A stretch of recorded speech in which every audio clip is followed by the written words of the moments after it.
বাড়িতে আমি বাবা মায়ের সাথে মিথ্যা কথা বললাম। আমি বললাম যে আমার এক বান্ধবীর বিয়েতে অন্য শহরে যাচ্ছি এবং সেখানে ৩-৪ দিন থাকব। বাবা প্রথমে রাজি হচ্ছিলেন না, কিন্তু আমি অনেক কান্নাকাটি করে তাকে রাজি করালাম। বাবার সরল বিশ্বাস ছিল আমার ওপর। তিনি ভাবতেও পারেননি তার আদরের মেয়ে এত বড় মিথ্যা কথা বলছে। যাবার আগের রাতে আমি আলমারি থেকে মায়ের কিছু সোনার গয়না এবং বাবার জমানো বেশ কিছু টাকা আমার ব্যাগে ভরে নিলাম। কাজটা করার সময় আমার হাত কাঁপছিল, কিন্তু যখন আমি তার কাছে গেলাম তখন সেখানে যা ঘটল তার আমার সমস্ত... বন্ধুরা, বাকিটা গল্পে বলছি। বন্ধুরা, আমার নাম কুসুমিকা দে। আমি খুব সাধারণ একটি মেয়ে, যার জীবনটা ছিল আর 10টা সাধারণ মেয়ের মতোই ছিমছাম, কিন্তু আমার মনের ভেতর ছিল এক আকাশছোঁয়া স্বপ্ন। আমি খুব গান গাইতে ভালোবাসতাম এবং বিশ্বাস করতাম একদিন আমার গলা সারা পৃথিবী শুনবে। কিন্তু মধ্যবিত্ত পরিবারে বড় হওয়ার কারণে আমার এই প্রতিভাকে প্রকাশ করার মতো কোনো বড় সুযোগ বা মঞ্চ আমার ছিল না। ঠিক তখনই আমার হাতে আসে স্মার্টফোন এবং আমি পরিচিত হই টিকটক নামের এই অ্যাপটির সাথে। প্রথমে আমি অন্যদের ভিডিও দেখতাম, তারপর একদিন সাহস করে নিজের গলায় গাওয়া গানের একটি ভিডিও আপলোড করি। আমি ভাবতেও পারিনি যে সেই ভিডিওতে মানুষ এতটা ভালোবাসা দেখাবে। ধীরে ধীরে আমার ফলোয়ার বাড়তে থাকে এবং আমি এই ভার্চুয়াল জগৎটাকে আমার আসল জগৎ ভাবতে শুরু করি। আমার গানে প্রচুর লাইক আর কমেন্ট পড়তে শুরু করে। অচেনা মানুষের প্রশংসা শুনতে কার না ভালো লাগে। আমিও এর ব্যতিক্রম ছিলাম না। রোজ সকালে ঘুম থেকে উঠে আমি দেখতাম কতজন নতুন মানুষ আমাকে ফলো করেছে। আমি ভাবতাম আমার পরিবারের মানুষ বা বন্ধুরা আমাকে হয়তো চেনে না, কিন্তু এই অনলাইন দুনিয়ার মানুষগুলো আমার কদর বোঝে। আমি এতটাই আসক্ত হয়ে পড়েছিলাম যে বাস্তব জীবনের পড়াশোনা বা ঘরের কাজ আমার কাছে তুচ্ছ মনে হতে লাগলো। আমি সারাদিন শুধু নতুন ভিডিও বানানোর পরিকল্পনা করতাম। আমার মা বাবা আমাকে সাবধান করতেন, কিন্তু আমি ভাবতাম তারা আমার সাফল্যের পথে বাধা। একদিন বিকেলে আমি আমার একটি খুব প্রিয় গানের ভিডিও আপলোড করি। ভিডিওটি আপলোড করার কিছুক্ষণের মধ্যেই প্রচুর ভিউ হয়। সেই ভিডিওর নিচে একটি কমেন্ট আমার দৃষ্টি আকর্ষণ করে। কমেন্টটি ছিল, আপনার গলায় ঈশ্বরদত্ত ক্ষমতা আছে, এই ছোট প্ল্যাটফর্মে আপনার প্রতিভা নষ্ট হচ্ছে, আপনার উচিত প্রফেশনাল মিউজিক ইন্ডাস্ট্রিতে কাজ করা। কমেন্টটি করেছিলেন আয়ুষ মুখার্জি নামের এক ব্যক্তি। তার প্রোফাইলটা ছিল খুব সাজানো গোছানো, দেখে মনে হচ্ছিল তিনি সত্যিই মিউজিক জগতের কোনো বড় ব্যক্তিত্ব। আমি আবেগের বশবর্তী হয়ে তাকে ধন্যবাদ জানিয়ে রিপ্লাই দিই। সেদিন থেকেই শুরু হলো আমাদের কথাবার্তা। আয়ুষ আমাকে ইনবক্সে নক দিয়ে বলল যে সে একজন মিউজিক ডিরেক্টর এবং ট্যালেন্ট হান্টার। সে আমাকে তার কিছু কাজের স্যাম্পল এবং বড় বড় গায়কদের সাথে তার ছবি দেখালো। আমি সরল মনে বিশ্বাস করে নিলাম। সে আমাকে বোঝাতে লাগলো যে আমার মতো প্রতিভা যদি সঠিক গাইডলাইন পায় তবে আমি রাতারাতি সুপারস্টার হয়ে যাব। তার কথা বলার ধরন এতটাই মার্জিত এবং প্রফেশনাল ছিল যে তাকে অবিশ্বাস করার কোনো কারণ আমি খুঁজে পাইনি। সে আমাকে স্বপ্নের এক রঙিন দুনিয়া দেখিয়েছিল। ধীরে ধীরে আমাদের সম্পর্কটা শুধু কাজের কথার মধ্যে সীমাবদ্ধ থাকল না, আমরা একে অপরের ব্যক্তিগত জীবনের খোঁজ খবর নিতে শুরু করলাম। আয়ুষ আমাকে বলতো সে আমাকে নিয়ে অনেক বড় প্রজেক্ট করার পরিকল্পনা করছে। সে আমাকে তার জীবনের কাল্পনিক কষ্টের কথা শোনাতো, যা শুনে আমার মনে তার প্রতি সহানুভূতি তৈরি হতো। এভাবে আমাদের মধ্যে একটা গভীর বন্ধুত্ব তৈরি হলো।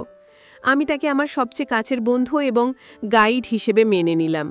আমি জানতাম না এই বন্ধুত্বের আড়ালে সে এক ভয়ানক জাল বুনছে।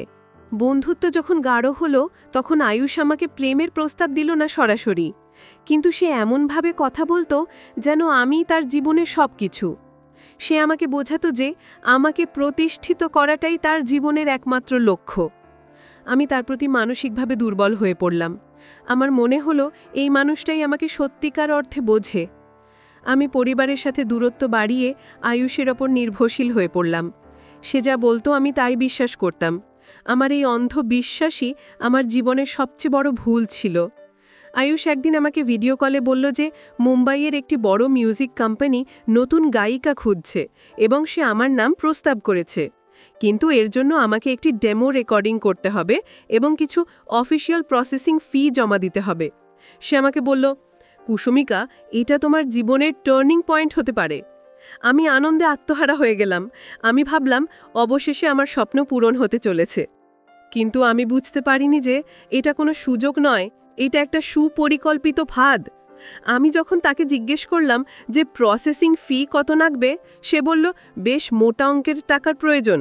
সেও বলল যে কোম্পানি আমার থাকার ব্যবস্থা করবে, কিন্তু প্রাথমিক খরচ আমাকেই বহন করতে হবে।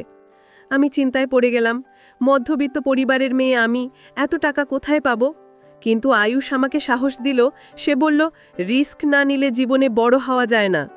তার এই কথায় আমি প্রভাবিত হলাম এবং যে কোনো মূল্যে টাকাটা জোগাড় করার সিদ্ধান্ত নিলাম। আমি তখন জানতাম না আমি আমার নিজের এবং পরিবারের সর্বনাশের দিকে পা বাড়াচ্ছি। টাকার চিন্তায় আমার রাতের ঘুম হারাম হয়ে গেল। বাবাকে বলার সাহস আমার ছিল না, কারণ বাবা আগেই আমাকে এসব অনলাইন জগৎ থেকে দূরে থাকার পরামর্শ দিয়েছিলেন। মাকে বলেও কোনো লাভ হবে না, কিন্তু আয়ুষ আমাকে প্রতিদিন মেসেজ করে তাগাদে দিতে লাগলো। সে বলতো, সুযোগটা হাতছাড়া হয়ে গেলে আর পাবে না, অন্য কেউ তোমার জায়গা নিয়ে নেবে।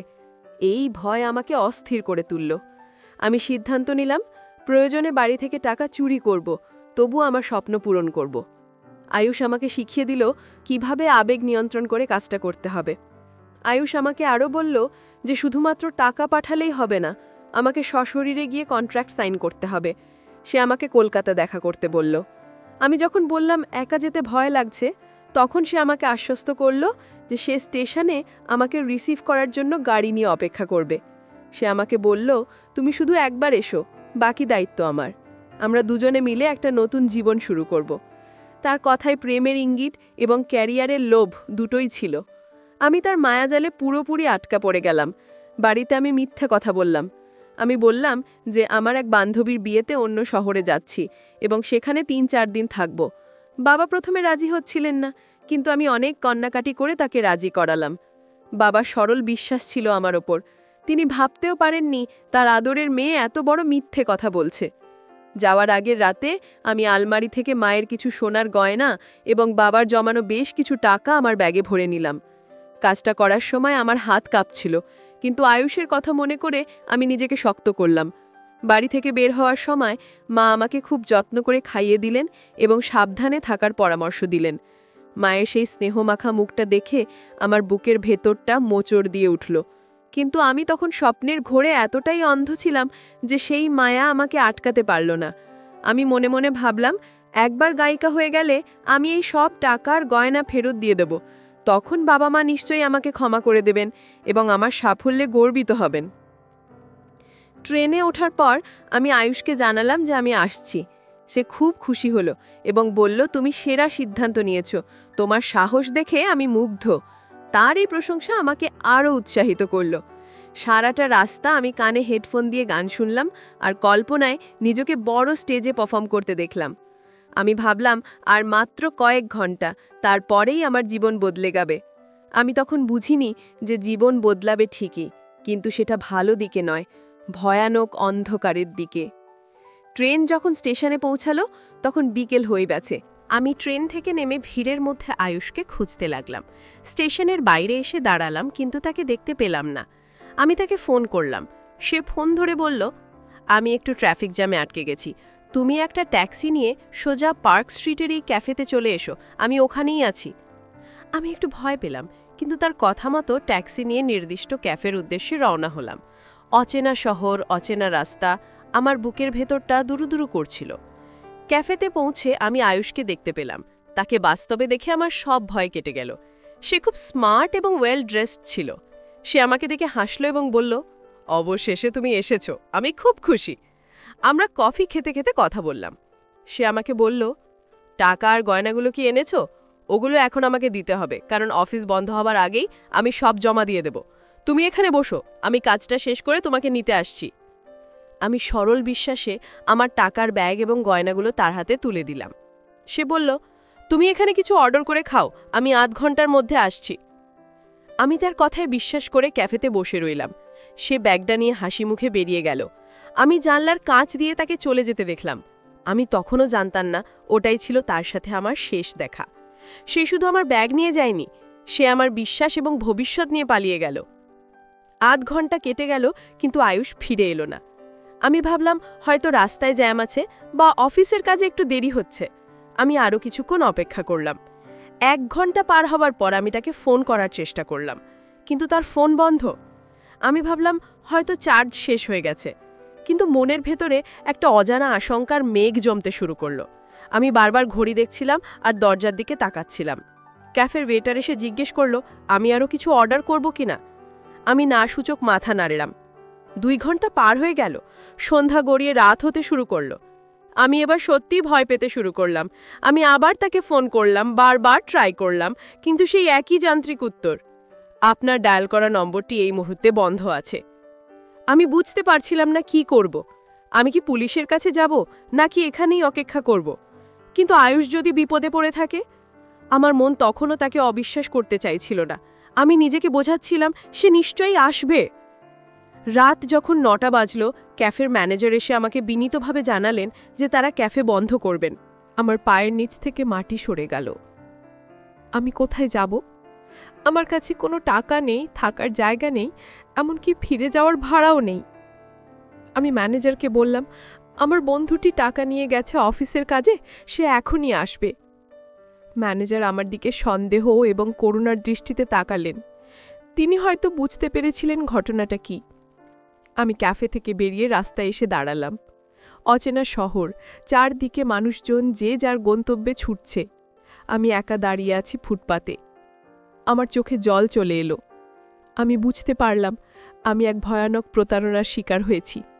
আয়ুষ কোনো মিউজিক ডিরেক্টর ছিল না, সে ছিল একজন প্রতারক। সে আমাকে টার্গেট করেছিল শুধু টাকার জন্য। আমার গান, আমার স্বপ্ন, সবকিছুই ছিল তার মিথ্যে নাটকের অংশ। আমার বোকামি আমাকে এই রাস্তায় নামিয়েছে। আমি স্টেশনের দিকে হাঁটা শুরু করলাম। আমার হাতে শুধু ফোনটা আছে, কিন্তু তাতে ব্যালেন্স নেই, শুধু ইন্টারনেট কানেকশন আছে। আমি সোশ্যাল মিডিয়ায় আয়ুষের আইডিতে ঢুকলাম। গিয়ে দেখি সে আমাকে ব্লক করে দিয়েছে, তার প্রোফাইলটা ডিঅ্যাক্টিভেট করা। আমার মনে হলো আকাশ ভেঙে মাথায় পড়ল। এখন আমি কি করব? বাড়িতে ফোন করব, কিন্তু বাবা মাকে আমি কি জবাব দেব? আমি যে তাদের টাকা আর গয়না চুরি করে পালিয়ে এসেছি। লজ্জায় এবং অপমানে আমার মরে যেতে ইচ্ছে করছিল। স্টেশনে পৌঁছে আমি এক কোনায় বসে রইলাম।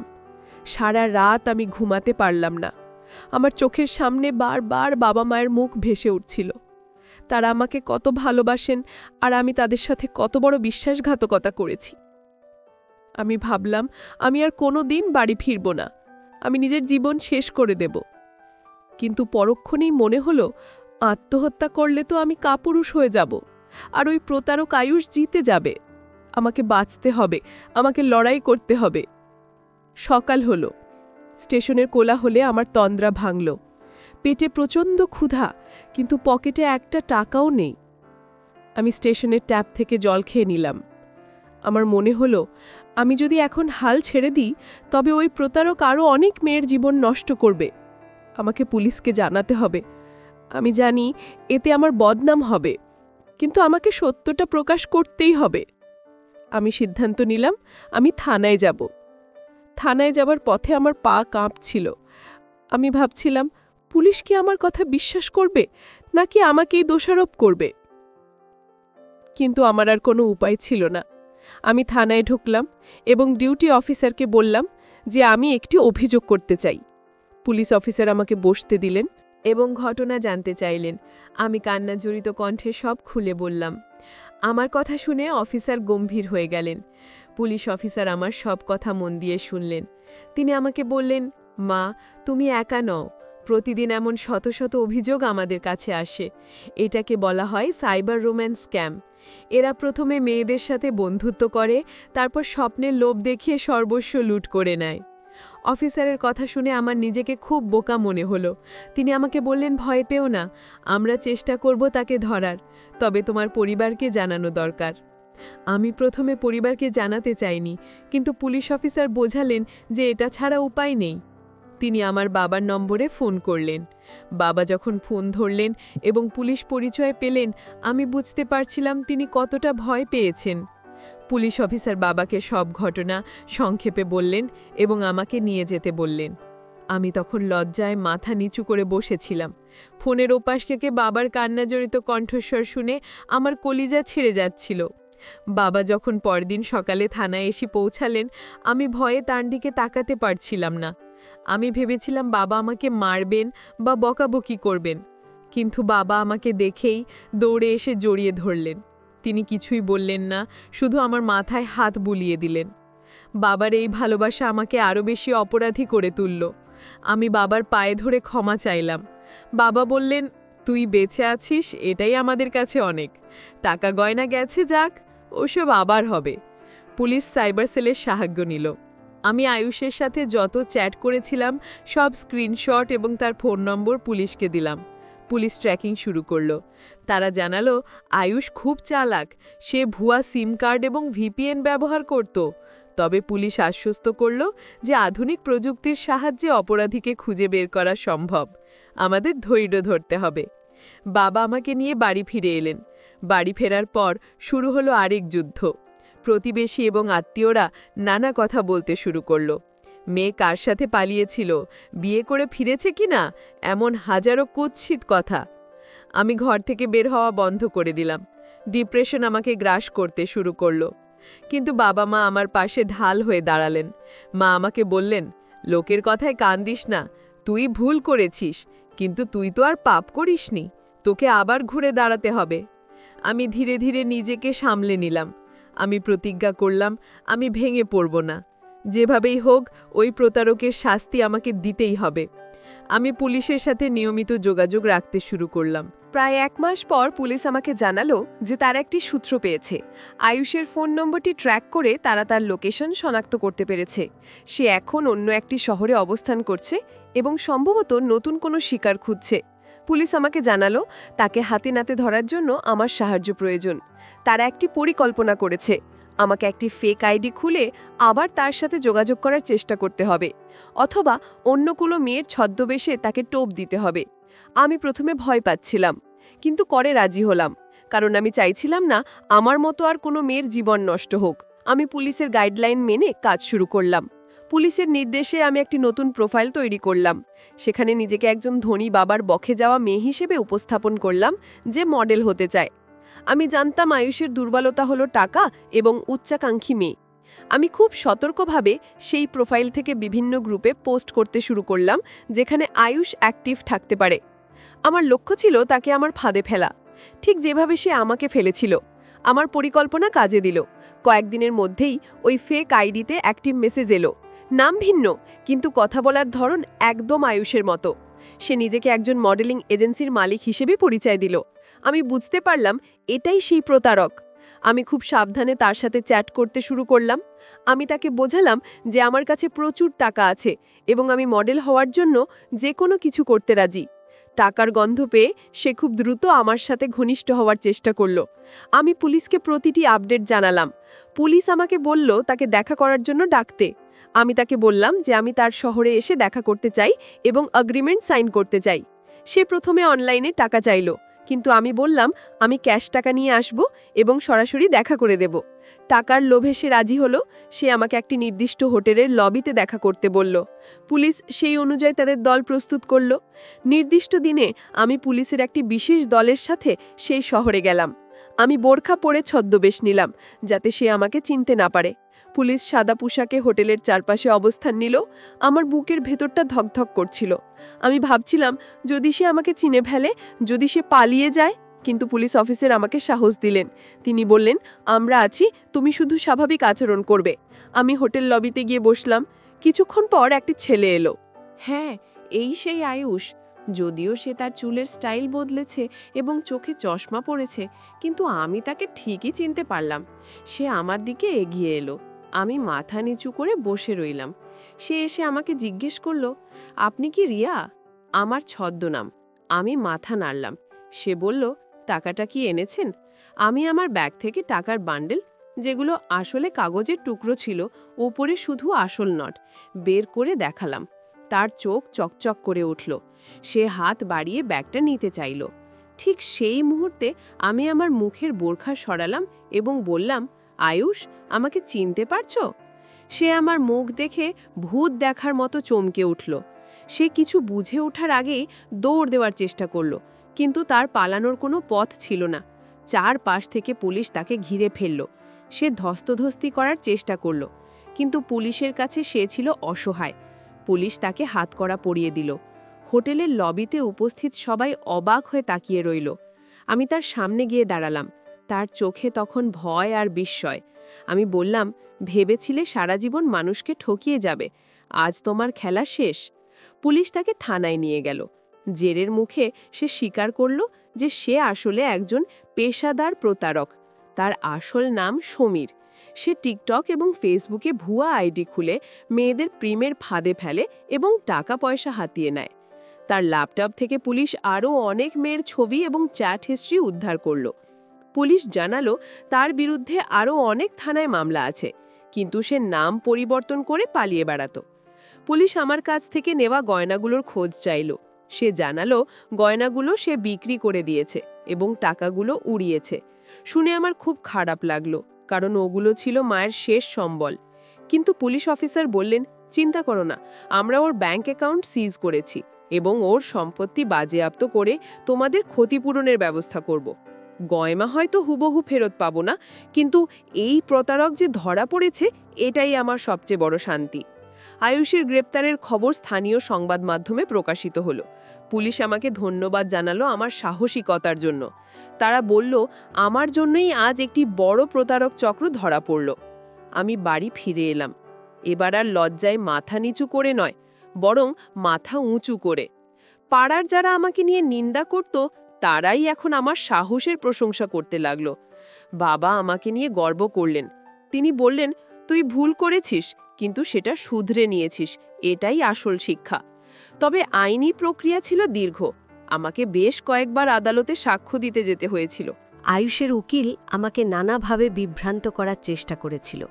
তারা প্রমাণ করতে চেয়েছিল যে আমি স্বেচ্ছায় টাকা দিয়েছি, কিন্তু আমার কাছে থাকা চ্যাট হিস্ট্রি এবং ভয়েস রেকর্ডগুলো ছিল শক্তিশালী প্রমাণ। আদালত সব কিছু যাচাই বাছাই করে দেখল যে আয়ুষ একটি সংঘবদ্ধ প্রতারক চক্রের হোতা এবং সে আমাকে মানসিকভাবে ব্ল্যাকমেল করে টাকা নিয়েছে। বিচার চলাকালীন আমি আরও অনেক মেয়ের খোঁজ পেলাম যারা আয়ুষের দ্বারা প্রতারিত হয়েছে। তারা ভয়ে বা লজ্জায় মুখ খোলেনি, কিন্তু আমার কেস দেখে তারাও সাহস পেল এবং এগিয়ে এলো। আমরা সবাই মিলে তার বিরুদ্ধে সাক্ষ্য দিলাম। আমাদের সম্মিলিত প্রচেষ্টায় মামলাটি আরও শক্তিশালী হল। আমি বুঝতে পারলাম, অন্যায়ের বিরুদ্ধে একজন দাঁড়ালে বাকিরাও সাহস পায়। অবশেষে সেই দিনটি এলো। বিচারক রায় ঘোষণা করলেন, প্রতারণা, বিশ্বাসভঙ্গ এবং সাইবার অপরাধের দায়ে আয়ুষকে 7 বছরের কারাদণ্ড এবং মোটা অঙ্কের জরিমানা করা হলো।